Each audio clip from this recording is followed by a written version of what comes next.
пријатели и пријателки, здраво и добре дојдовте во уште едно издание на Слушај ваму. Мојата видеоколумна, редовно не е редовна, редовно е барем еднаш неделно, но како се случуваат работите, понекогаш и почесто се јавуваме. Драги мои, се уште не стивнуваат реакциите од она што се случи во Соединетите Американски држави, победата на Доналд Трамп. И Доналд Трамп сам по себе и не е толку битен, иако е водечката, лидерската фигура за едно големо движење кое очекуваме дека ќе донесе позитивно нешто кај нас. Многумина замеруваат дека Доналд Трамп во неговото време нам ни го сменија името, се изврши притисок и така натаму. Една работа само да ви кажам и да сме на чисто.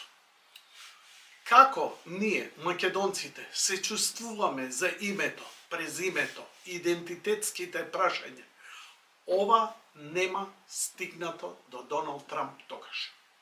До него стигнале СДСМ, цивили, Сорос, невладини организации, амбасадори, странски, фактички, практички, секакви, кои ги убедувале дека е ова мир на Балканот, дека е решен проблемот и едноставно како што го брифирале, како што му предочиле, он така носи заклучок, па окей, супер, ако се договорили, ако е мир, тоа е супер. И толку може он со својот капацитет како председател кој решава горливи проблеми дома и во светот,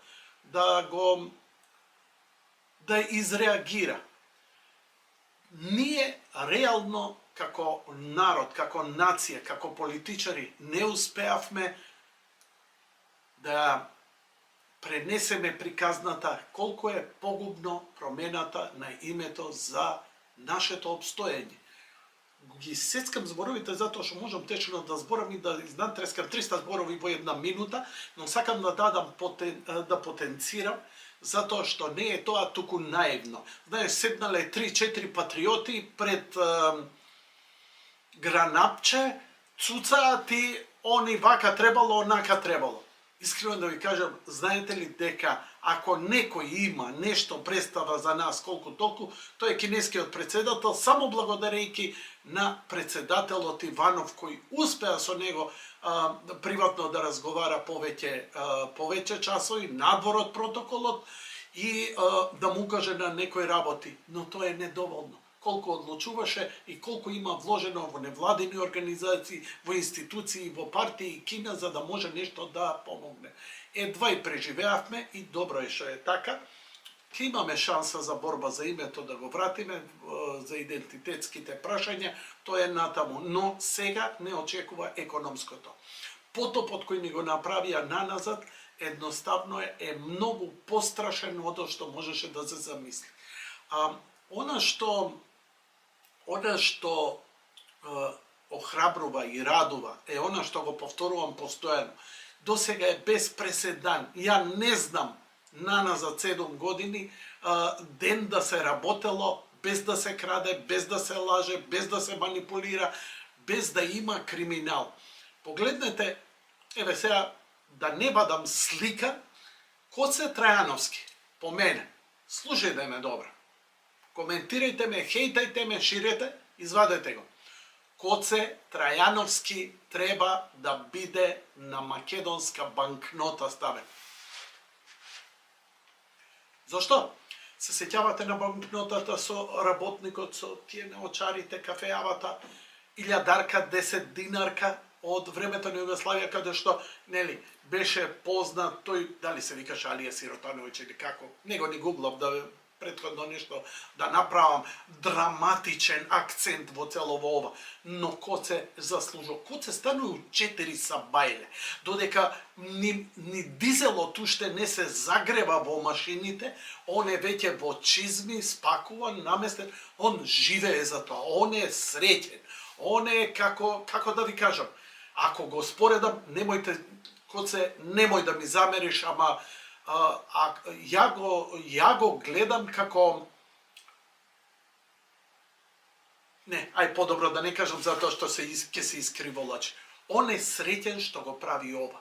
On je ispolnet, on go saka ova, on go znaje ova, on je posveten, on ne znaje da manipulira ova. I sad gledajte kakov pozitiven primjer. Se otvara patišta, ovdje gleda deka so ovim sokoceke može da se završi Kičevo Ohrid, Gostivar Kičevo, da se dovrša tušte mal milion автопатишта, патишта да се доизградат и веќе се изградија. За криминалот на Јадранска, Ибарска или како сакате до Косовска граница, тоа е страшно. Мислам, ова ниво криминални филмови го немало, како се препродавале нивите, да ги купуваат функционери, а тие функционери знаеки дека ќе се... И затоа не се правеше патот, затоа што беше тоа процес да се чека, да се набие цена, за да се лапа, да се заработи. И човече, сега овие одеднаш ми стана, бившава власт, сега опозиција, стана екологисти, а у Скопје било загадено. Жити се! Што збориш? Не сум чул! Загадено. О, сега ќе искинам кошулата и сега има да се депилира пред камери. Муа! Леле, со какви си имаме работа. Леле, мајко, не ми се верува. Се воздржам да не кажам некои потешки збори и сепак работам за реномиран портал во кој работат професионални новинари, иначе би се изнаел бурек за овие работи. Ајде, може би негде приватно, но надежта не пропаѓа, а главната работа, која ја очекувам во овој период, додека се решаваат овие работи и, нели, сега ботовите кои се уште имаат пари, е да секнат парите од помошта која ја добива. Ја добива од неколку страни. Ја добива директно од амбасадата на Соединетите држави, како и од европските амбасади. Ја добива од USAID, ја добива од Сорос. Трамп не е наивен овој пат и ситуацијата е очигледно многу поразлична и многу попаметно ќе се игра. Он создава еден така наречен систем од кој ќе почне однатре, он не може земја по земја, а овој амбасадор не чини. Јанко, овој амбасадор чини? Не. Добро, ќе го смениме. Нонсенсе. Мислам,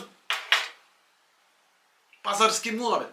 Но систем каде што ќе се контролираат парите од данишните обврзници, ќе се институционализира борбата, а Сорос е веќе таргетиран како сериозен непријател и кога неговите контакти и врски со целата администрација која има создавано со децении во тоа е така нареченото длабока држава или мочуриштето, кога ќе се секнат парите или барем да се затегнат вентилите, што е можно помалку да се цеди, бидејќи тоа не можеш. Еве, станете вие и ја ќе ги забранам. Ајде, забрани ги. Кај ќе забраниш? Има проекти каде што животи се спасуваат за предвремено родени бебиња. Како? Све ќе прекинеш, затоа што тебе така ти дошло. Не можеш. Не можеш затоа што имаш одговорност, затоа што американскиот народ одлучил да дава помош за тоа и да дава помош за тоа. Но излажане, прелажане, тие работи, но тоа мора да биде законски и институционално.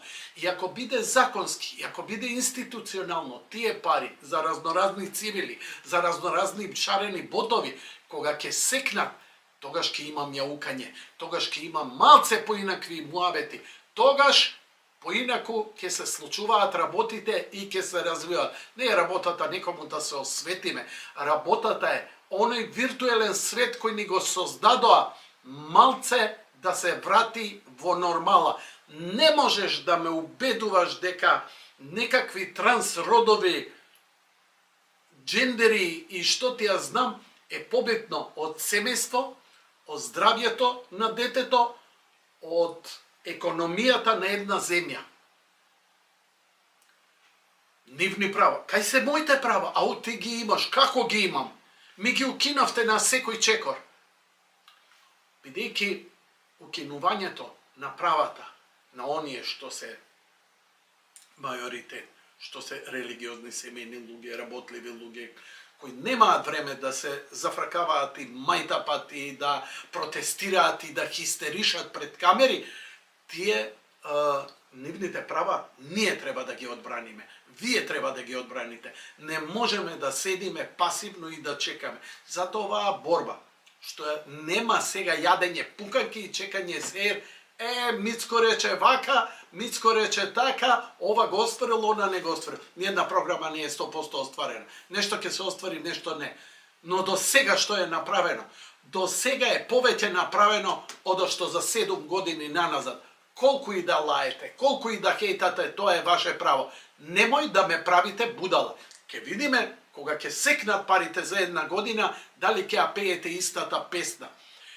И во меѓувреме мора да зајакне секторот, оној што е демохристијански, оној што е десен центар, новинари, да не се пуштаат низ вода, медиуми, затоа што сосема други владеат.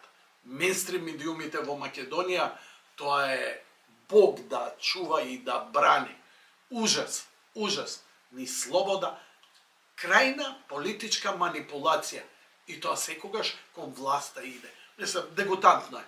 Барем биди вруќ или биди студен. Млака вода за што се користи? За блуење. Слушај ваму, драге мои, бидете така. Многу интересни времиња доаѓаат.